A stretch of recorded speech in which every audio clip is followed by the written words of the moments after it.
I woke up one morning and asked myself what I was doing, where I was going, and I couldn't answer the question.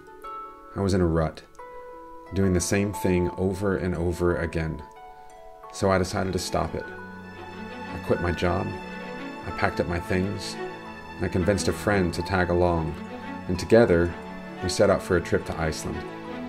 We'd never been there before and honestly had no reason to go other than pointing to it on a map. And with little more than a return plane ticket, we didn't have a plan either. And that was the best decision that we could have made. You see, I'd always wanted to be a traveler, explore the world, go to incredible places, but I needed some kind of purpose to do it, a passion. And instead, I made excuses, and that kept me from ever doing anything. Spending a few weeks on the road opening ourselves up to getting lost and not worrying about the plan, that was the lesson that we needed. Leaving home on a trip that would take us into the homes of strangers and teach us that wherever you are, well, that's where you're at. It's where you're supposed to be. This is north of everything.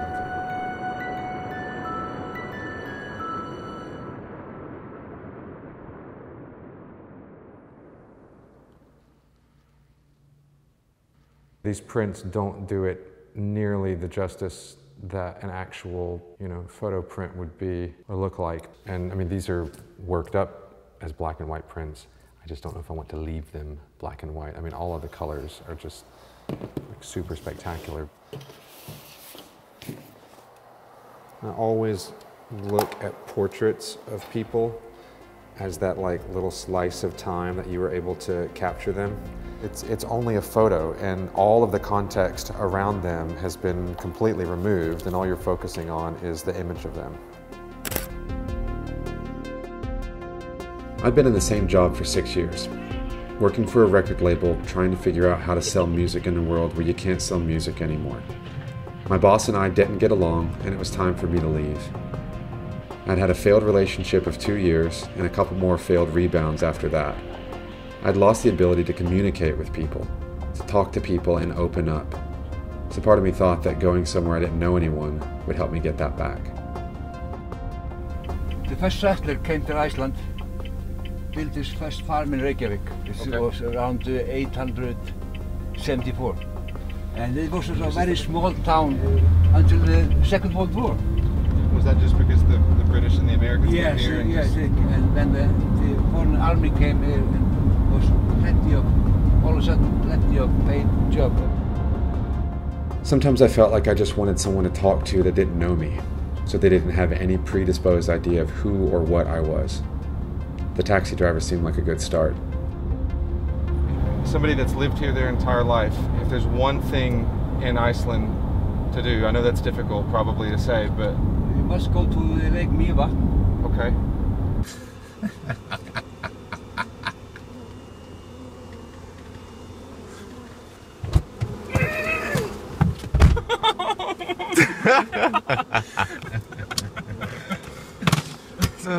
Let's get out of here.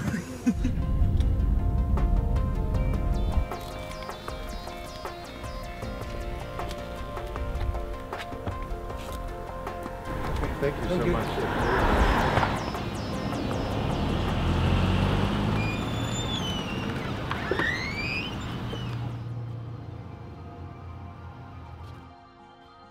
You see, this is what we do for a living. We pack a bag, we carry around some cameras, we hop on a plane and we go. Never really getting settled into a routine, but we show up on a schedule, we shoot something and we head home. This was a little different. There was no schedule. This required us to sit down and actually have conversations and not be worried about the clock.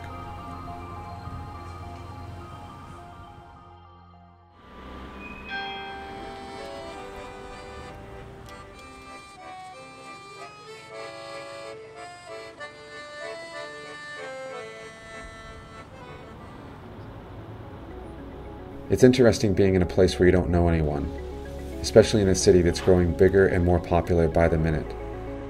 Tourism is what keeps Reykjavik alive these days, especially since its economy crashed in 2010. Our taxi driver told us about his daughter who runs a blog dedicated to what's going on in the capital.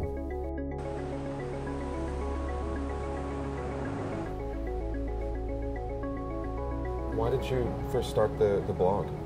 I got a lot of requests, like people asking me about things about Reykjavik. I was always getting the same questions, so I just wanted to make a platform where people could ask their questions and they would get their answers, and I would only have to answer them once. You don't get the same feeling as when you're in New York or London or somewhere where everybody's in a hurry. People are kind of laid back here, you know. It's just a part of the culture to help each other, and yeah. The nature is what sort of spawned this whole idea for us. But then you mentioned the people, honestly, and the friendliest people I think I've ever met. What is it that you love so much about Reykjavik? Well, the reason I love Reykjavik is just it's so close to nature. You know, you're really connected to the nature, even though you're in a city.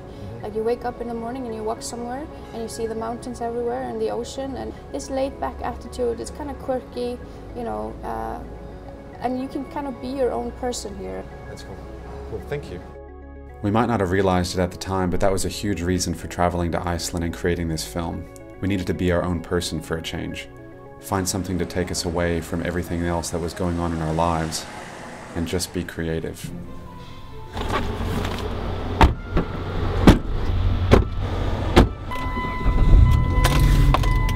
So we just got our truck for the next 2 weeks from Camp Easy here in Reykjavik. We're about to leave the Kex hostel and head to the volcano, which we're going to go inside the volcano, which is what the place is called, Inside the Volcano. It's the only place in the world that you can actually go inside a dormant volcano into the magma chamber. So we're going to head about 40 kilometers southeast of Reykjavik and yeah, have a little fun on the way. It's been 10 minutes and you haven't crashed it yet. Congratulations. Thank you. If we can just do this for the next 10 days, my insurance won't skyrocket.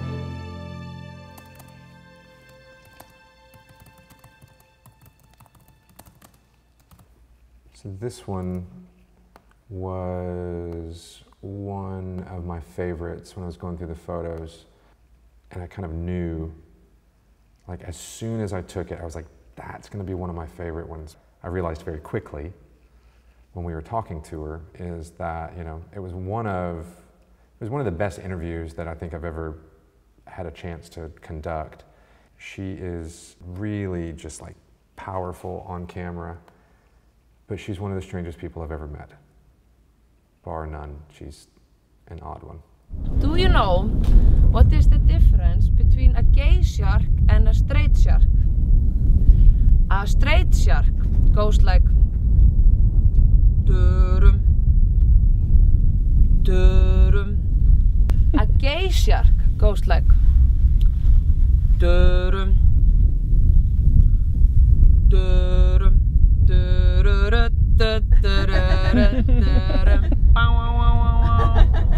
Yeah, so on today's episode of things that you probably shouldn't do ever, we're going to go inside a volcano.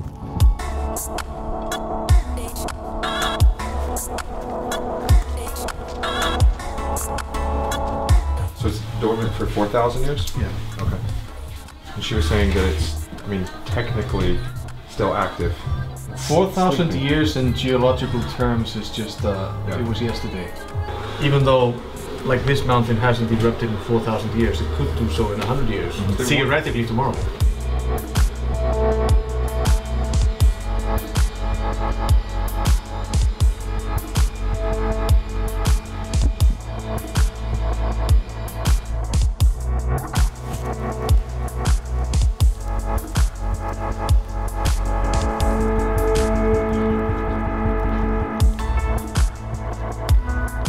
So volcano. We just took the basket down, took about 7 minutes or so, and it is pretty incredible, actually. What do you think? Pretty insane.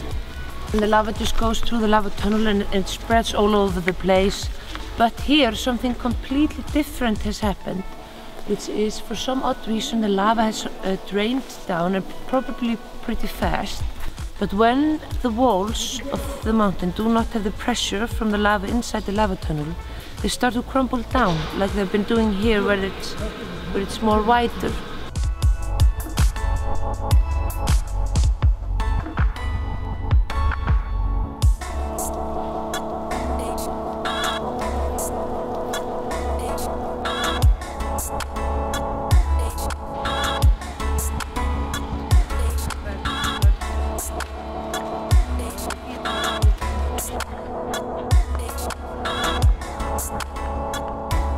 Will you be in the frame with me, doing this thing? Doing this right here. Yeah.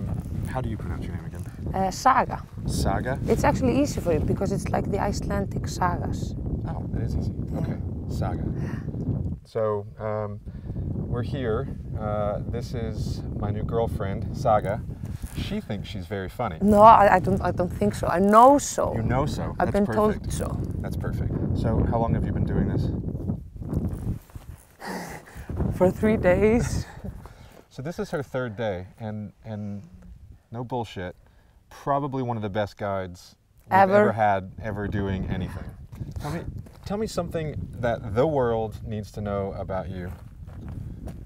About me? About you. What the world needs to know is probably that I'm really, how do you say it? I can't lose.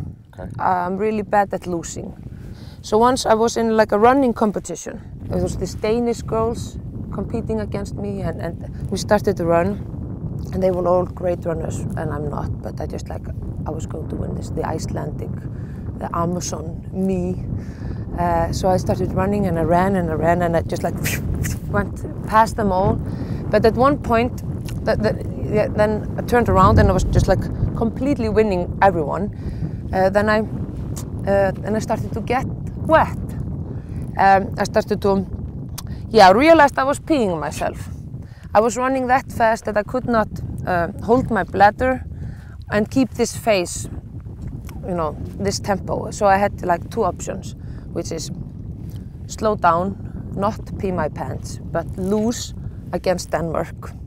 Or I could keep on going, pee my pants, but be a patriotic hero and rule them all. So that's what I did. I just like kept on going, peed my pants the whole way, and won. That is, I was a winner until I found out it wasn't a competition. Then I became the most loser ever. So that's a little bit like what Icelanders tend to do. Just like pee their pants. Yes, over compete and then realize they just peed their pants. So that's, the worst and the best quality of an Icelandic person. Thank you, Saga.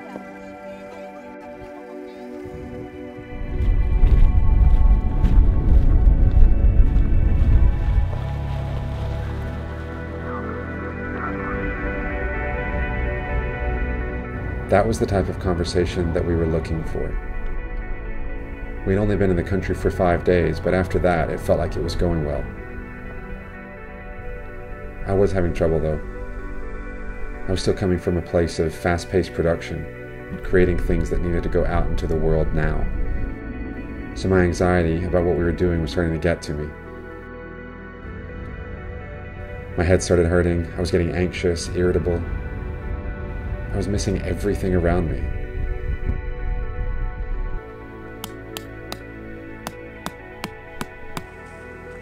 This great, amazing country was just sitting there while I flew through it. So I tried to stop and take it in for a minute and pay attention. It worked.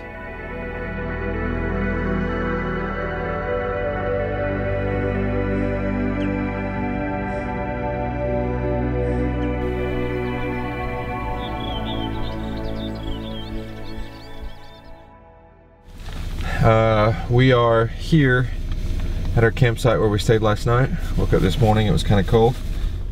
Before we left the US, we had reached out to Gibby. He was the manager of an adventure touring company in Iceland and invited us to come have tea and chase adventures, as he called it. Justin. Tack. Nice to meet you. This is Ivan. Took a while getting used to me after I shaved my beard off. Oh yeah? I was going to say, yeah, you last time, well, when we spoke on Skype, you had a pretty long beard. Massive beard and long hair. And usually trim for the summer. So what have you been doing here? We got here on Sunday and stayed in Reykjavik for 2 days, and then on Tuesday we started out on the road and went inside the volcano, and then just drove yesterday and just been sort of stopping along the way, but I think he's going to tell us some things to get us lost. Okay, so, that's good. You're here now, Kirkjubæjarklaustur. Vik is here, like the petrol station and black sand beaches, and you have like the, what do you call it, the rock formations here in the ocean. Yeah, it was right near there. There's a lot of reasons why we decided to do this. I mean, like personal reasons and professional reasons. That things change like that, and you go, okay, I got to get away. I've got to just go and be very, very far away. And with that, we turned it into, after a lot of heavy drinking, turned it around and said, okay, well maybe I can, instead of just going away and being gone for a really long time, turn it into something creative. I think like escaping and changing your scenery is like a good thing, and it's a good thing to realize that as well. I mean, it's a bad thing if you don't realize it and you sink more and more like into yourself, and then kind of just like build walls or something. I think a lot of people are too afraid to make mistakes, and me included. I mean, a lot of the time I've been very afraid to make mistakes, but that's the only way to learn. Yeah, well, we can sit here and solve all the world's problems, and the world goes on. I tend to try to solve all the world's problems, and I forget my own sometimes. Yeah, that's true as well. We've been explaining what we're doing, We're trying to explain what we're doing because it's a hard concept for people to get. That everybody that we've talked to said, "Oh, where are you going?" We don't know. But when you and I Skyped a couple weeks back, you said that was the part that interested you the most, was that we didn't have a plan. I think sometimes not having a plan is very good, because that's when you, like, a lot of great things have happened to me when I've gone out of my comfort zone. I mean, a lot of my life I felt I've always been kind of out of my comfort zone. I think you're more susceptible and are going to experience different things without a plan, because you're always you're looking for something. You always kind of try to, okay, you're not going to be, I'm going to go here, I'm going to shoot this, because that's been done. I mean, there's like not that many people going into like the human angle, kind of like people living here and on this rock with nature, and just going that way. Just like that's why I got back to you, and I was interested in the project, like me traveling the ring road and just talking to people and see what happens. I was actually thinking of taking you to one spot before you leave. Yeah. Offering you to go outside your comfort zone. Yeah. If you don't have to do it until you know what it is, but I'm gonna do it, and it's gonna be good footage. Okay. You up for that? Yeah. I never say no. How deep is it? I've never found out, but can't jump from here because it's very shallow. Yeah. And it kind of rises very quickly. Okay. So you just gotta jump and aim for the white spot. I'll go first, and I'll wait for you. Okay. So that if you should panic or something, I can knock you out and drag you to shore.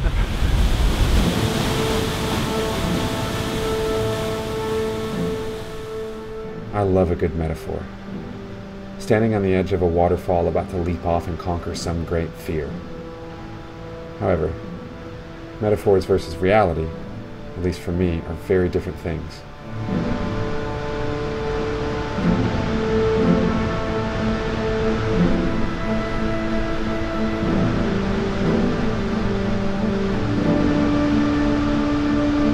I stood up on that edge for 45 minutes, shivering, freezing, wet.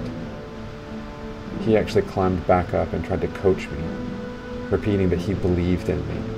and what we had set out to do on this trip. Just one step, leap of faith. I believe in you. You can do this.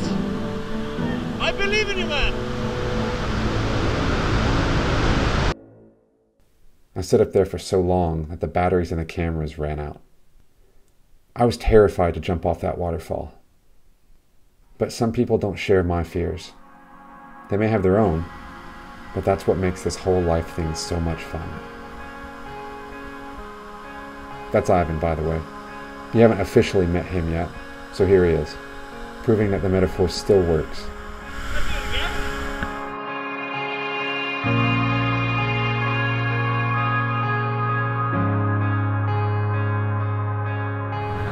So, for you, some whiskey. Absolutely, thank you. It's really good to meet you. Really nice meeting you guys. Yeah.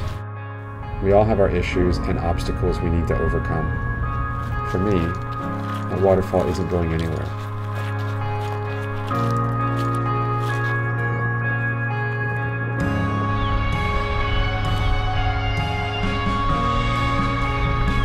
It had been a really long day, and 24 hours of daylight kept us up and wandering a lot. It was the middle of the night on a trail that we ran into a kid from Hong Kong. I have just cycling for 134 kilometers, and tomorrow I will continue. I don't know my future, but I will do my best trying to chase the things I want to do, going more travels, meeting more people, and so on. We had met him the week before. Randomly, all three of us happened to be in the same spot in the middle of nowhere at 1 in the morning. Cheepan was traveling around the world asking people a single question. What was life about? I couldn't answer him. It's a tough question, and even tougher with little sleep. I think about it every day, though. I want to answer it so badly, but I still can't. Maybe nobody can.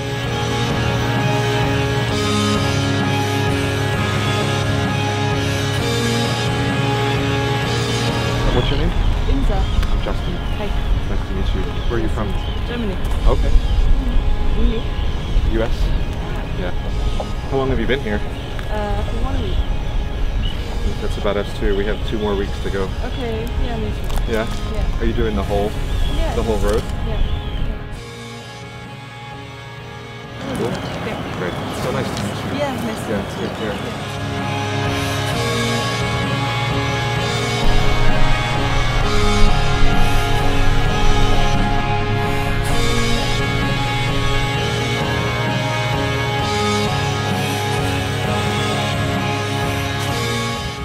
This is our campsite on the southeastern coast of Iceland. Not a bad view. Paradise here.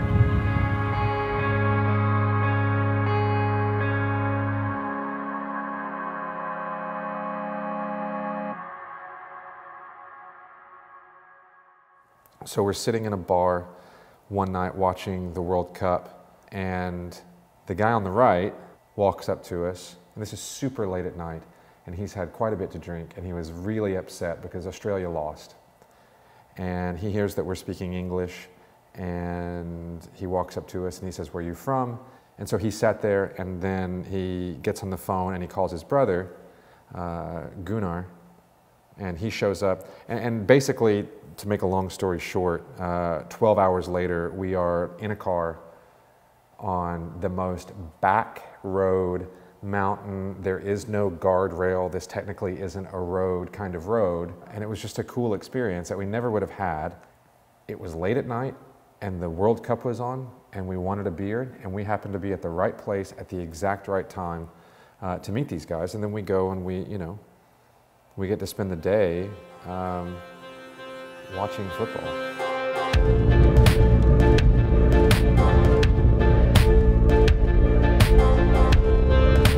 The population is about 470 people. Over summertime, the town comes to life, and there are always, summer jobs and all that. We have tried living in another place, but there's always the connection that brings you back. There was a ghost that was here, and he killed everybody that passes through. He usually takes the tourists.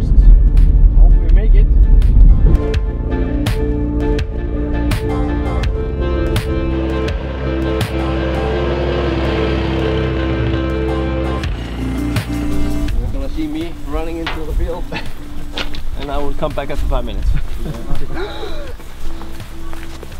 So we are all, you know, all around east coast of Iceland. That, you know, just friends of friends and coming together and play. You know, there's a, you know, a big division, first 2 and 3, and this is, you know, out of the league. This is 4 or 5. Yeah, let's say 10. You can stand on the line with beer and, you know, okay, I'm next.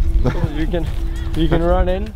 That's the best kind of match, though. Yeah. So for you American people, this is how we are gonna play real football.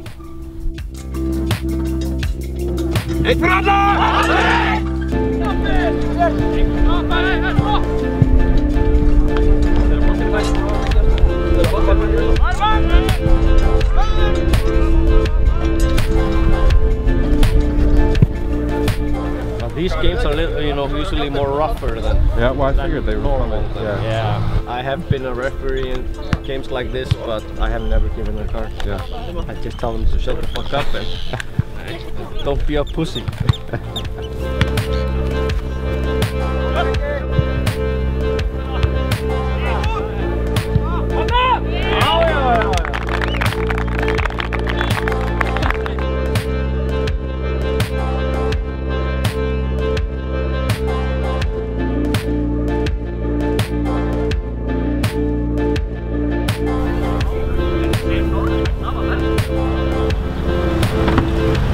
Whiskey? Yeah. We make it like 30 minutes from where we live. Okay. Yeah, thank you very much. I really appreciate it. So, for the ride home. Absolutely. There you go. And now we're heading to our next destination, which is like 2.5 hours away. We're taking this ridiculous road. But we have to look at that. Not too bad.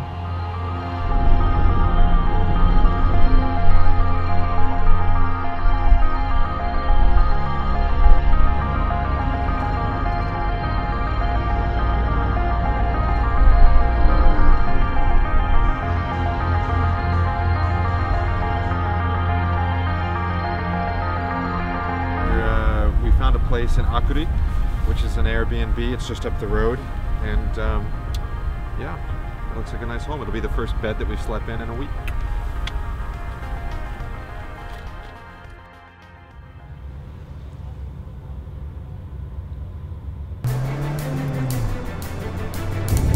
Going to the Arctic Circle. We're very late.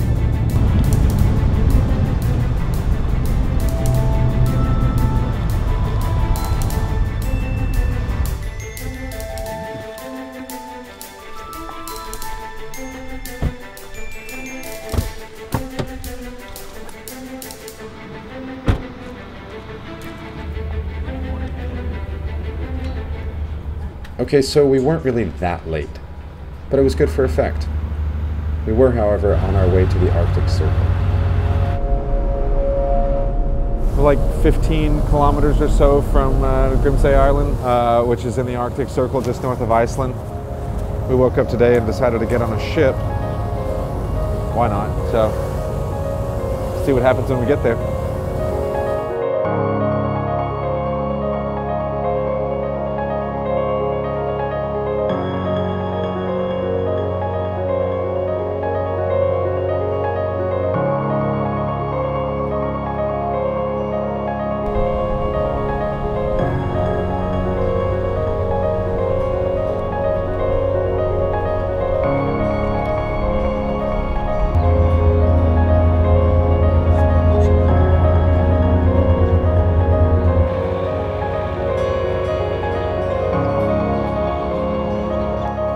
Be at the Arctic Circle in just a minute. There's the line.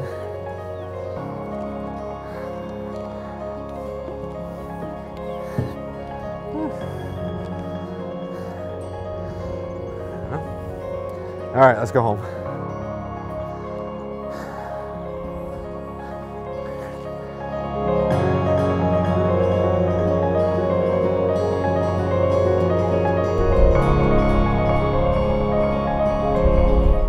To top of Grimsey Island.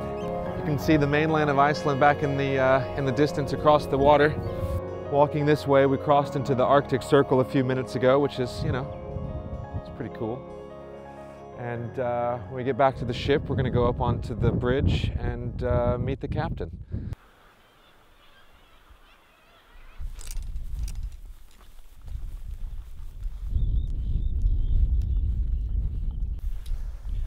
So is there a road on the other side of this ridge?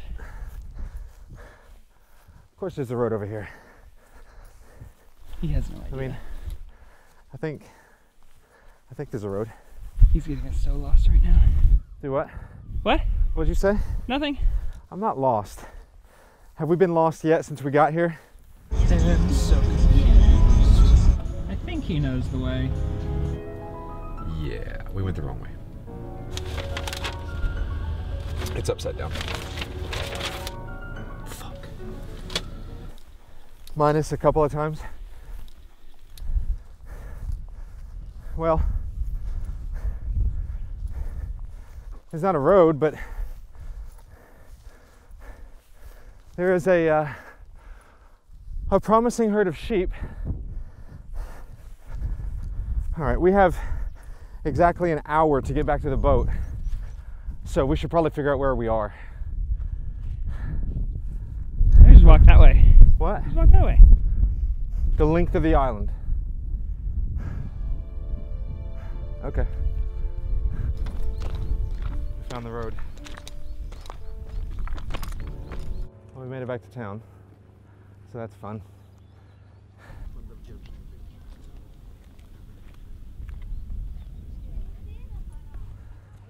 This place is famous for chess pieces, and we're playing chess, and we're playing with rocks we found on the ground.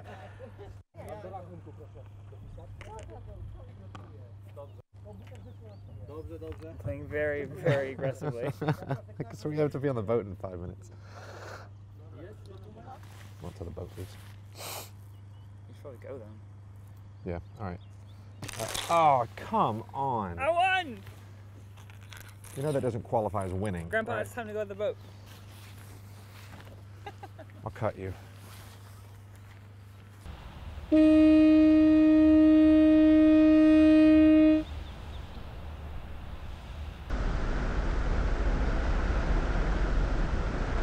Gonna go see the captain.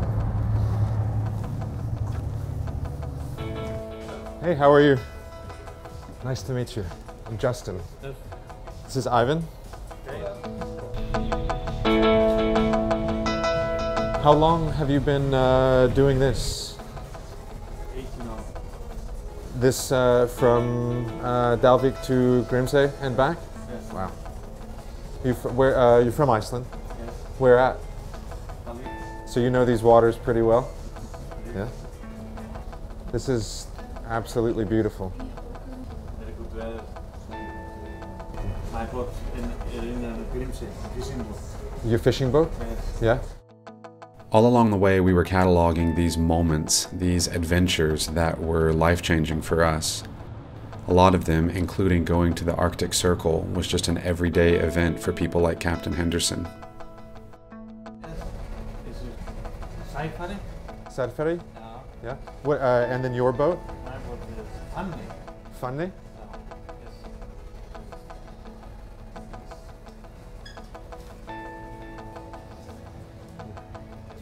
Beautiful. He traveled back and forth from the mainland of Iceland to Grimsey Island for over 40 years.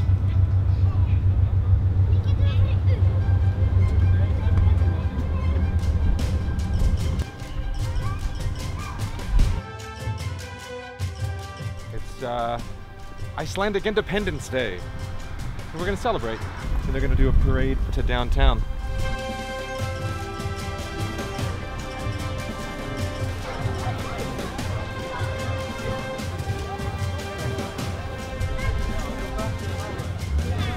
Sitting here in Aquawetty on Independence Day. And what's Ivan doing? Screwing around on his phone. Asshole. What are you doing? I'm posting to the North of Everything Instagram page, not screwing around on my phone. Very independence-like. Independence. We're gonna head down to the Akureyri Art Museum. It's a Icelandic portrait series. All local artists from Iceland doing various types of portraits. So we're gonna do that. Then we're gonna head shortly and have our last beer in Akureyri and then hit the road again.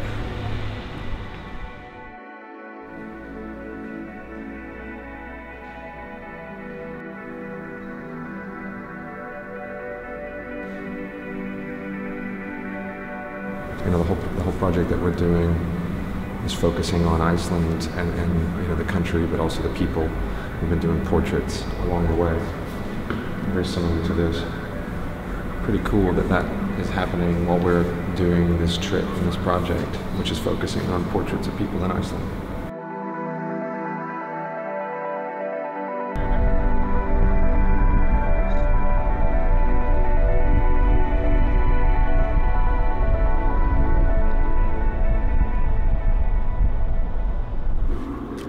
Filling up.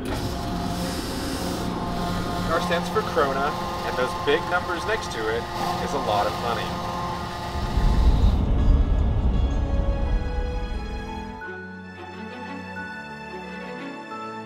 Before we left the States, I had this idea in my head of a movie poster. I'm always thinking way too far in advance. But it was this image of an old, tough sailor who had weathered skin and years of stories on his face. I almost fell out of my chair when I saw him. He was the character we were looking for. You see, this is made of seal. Yeah. And I shot the seal outside the fjord, you see. Really?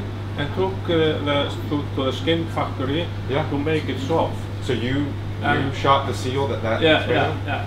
There are only 2 stripes of meat here on the spine, both sides, and they are maybe thick like this. Yeah. And we make a good steaks out of that. I eat fish 5 days a week. Yeah. Makes you brave. I should try something. And keep you young. I'm 71, you see. And I think that's what gives the life the tender and loveliness. You don't look a day over 50. No. We, go outside? Yeah.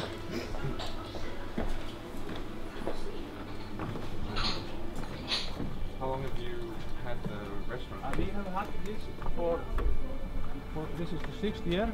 6th year? My brother and I, we were discussing, we had this hut here, and it is closest to us of the people from here. Yeah. To do something in this, and then we opened this restaurant. That's great. We loved it. It was delicious. Thank you. Yeah. And what did you have? The fish soup. Fish soup? Yeah. At the Harbour House Cafe, we're serving the best soup, fish soup in Iceland. Perfect. I would believe it. Have you stand right here and makes me want to get there. Maybe you take the mountains, because these mountains belongs to me. I own a farm across the fjord, and these mountains here belongs to that farmland. The city had allowed a farmer out on the nest there to lay a road here. But then I figured out to do something for my little hometown, try to stop it. Yeah. I bought the mountains. To stop the road. To stop the road. That's great. You have to have a dreams.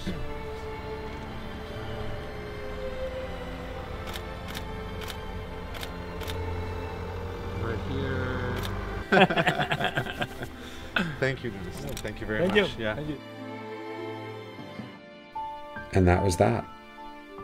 A few weeks on the road and some of the best experiences we could have hoped for. I cried when I got on the plane to come back home. I was a little sad to leave, yeah, but it was more because I had finally, after so many years, set a goal for myself and actually accomplished it. I wasn't whining anymore about a failed relationship or the fact that I didn't get my way in something. I was finally seeing life the way I was meant to. We are here in Siglufjörður. We're gonna go all the way down and back to the one. Then from there, all the way down Snæfellsnes. And then back, down and down and down in 72 hours. Think we can do it? No. But we're gonna!